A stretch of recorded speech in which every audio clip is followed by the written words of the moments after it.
Hello बच्चों, आज हम करेंगे क्लास 9 सब्जेक्ट मैथ्स का chapter number 6 that is lines and angle की थ्योरम 6.4। अगर आपने इससे पिछली 3 थ्योरम नहीं देखी तो सबसे पहले वो देख के आओ, क्योंकि ये सारी थ्योरम एक दूसरे से रिलेटेड है और इम्पॉर्टेंट भी है। कोई भी थ्योरम एग्जाम में आ सकती है। 6.4 थ्योरम देखते हैं। If a transversal intersect two parallel lines then each pair of interior angle on the same side of transversal is supplementary। अब क्वेश्चन थ्योरम का मतलब समझते हैं। If a transversal intersect two parallel line, ये हमारे पास दो पैरेलल लाइन दे रखी है, एक लाइन दे रखी है ए बी, दूसरी लाइन दे रखी है सी डी। अगर एक ट्रांसवर्सल लाइन दो लाइनों को इंटरसेक्ट करती है, इंटरसेक्ट का मतलब दो लाइनों को काटती है, then each pair of interior angle, तो each pair of interior angle मतलब ऐसे ये पेयर बन गया इनका, ये वाला एंगल का पेयर बन गया, ये दोनों पेयर बन गए। तो each air then each pair of interior angle on the same side, same side पर जो इंटीरियर एंगल है, सेम साइड पर, ये सेम साइड पर दोनों एंगल है, ये भी, ये वाला एंगल भी इस साइड पर है, ये वाला एंगल भी इस साइड पर है, ये दोनों सेम साइड पर है। और कौन से एंगल है? इंटीरियर एंगल, क्योंकि ये अंदर बन रही है। Then each pair of interior angle on the same side of transversal, transversal की सेम साइड पर इंटीरियर एंगल जो है, ये ट्रांसवर्सल की सेम साइड पर इंटीरियर एंगल इज सप्लीमेंट्री। तो हमें ये बताना है कि ये दोनों जो एंगल है वो सप्लीमेंट्री है। अब सप्लीमेंट्री आपको सबसे पहले पता होना चाहिए। सप्लीमेंट्री जो होता है वो दो या दो से ज़्यादा एंगल का सम होता है, और वो किसके इक्वल होता है? 180 डिग्री के इक्वल। आपको मैंने बता रखा है क्वेश्चन में, सॉल्यूशन में आपको बताऊंगा कि सप्लीमेंट्री एंगल कौन से होते हैं। तो पहले गिवन लिख लेते हैं। गिवन क्या है? ए बी और सी डी क्या दे रखी है? पैरेलल लाइन दे रखी है।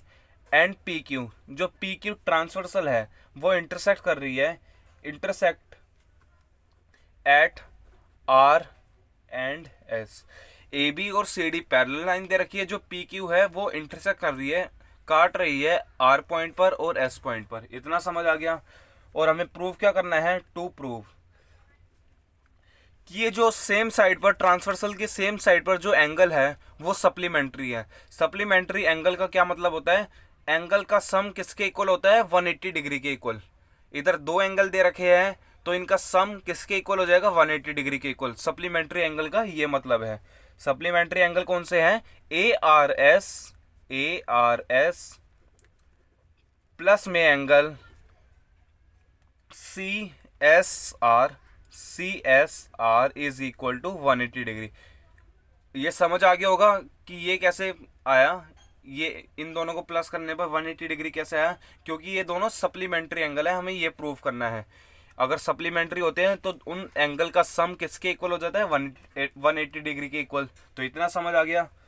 तो जो एंगल ए आर एस है, एंगल ए आर एस किसके इक्वल हो जाएगा? सी एस क्यू के। मैं आपको रेड पेन से मार्क करके दिखाता हूँ। जो ए आर एस एंगल है, ये ब्लू वाले एंगल है, ये किसके इक्वल हो जाएगा? सी एस क्यू के, इस रेड वाले एंगल के। इतना समझ आ गया। ये ब्लू वाला एंगल इस एंगल के इक्वल हो जाएगा। तो ए आर एस किसके इक्वल हो जाएगा? सी एस क्यू के is equal to C S Q. ये इक्वल क्यों हो गए? बिकॉज ये कोरस्पॉन्डिंग एंगल है। पिछले थ्योरम में हम देख के आए हैं कोरस्पॉन्डिंग एंगल। कोरस्पॉन्डिंग एंगल मतलब जो वो एंगल जो सेम साइड पर बनते हैं।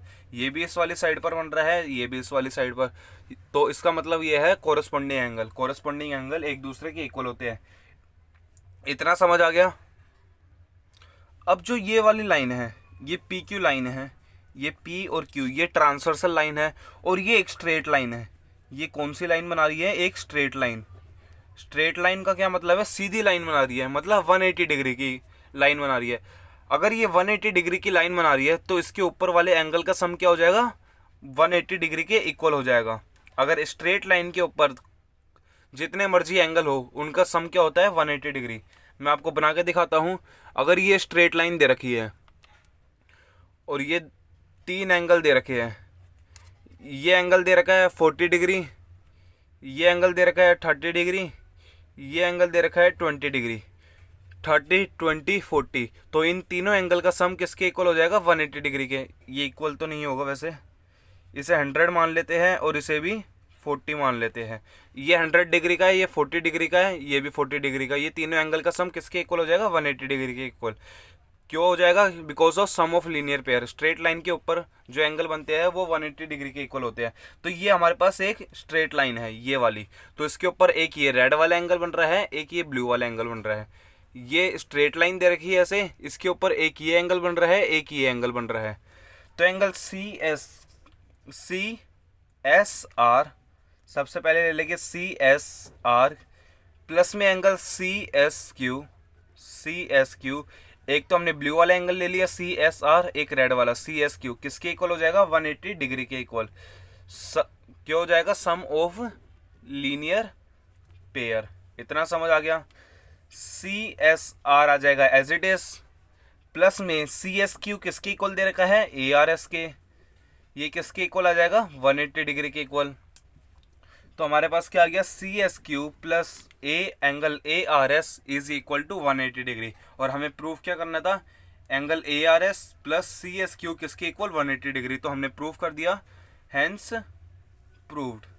आई होप आपको ये थ्योरम समझ आ गई होगी, इजी थी। अगर आप नहीं समझ आई तो एक दो बार प्रैक्टिस करोगे तो ईजिली समझ आ जाएगी। Thank you for watching this video.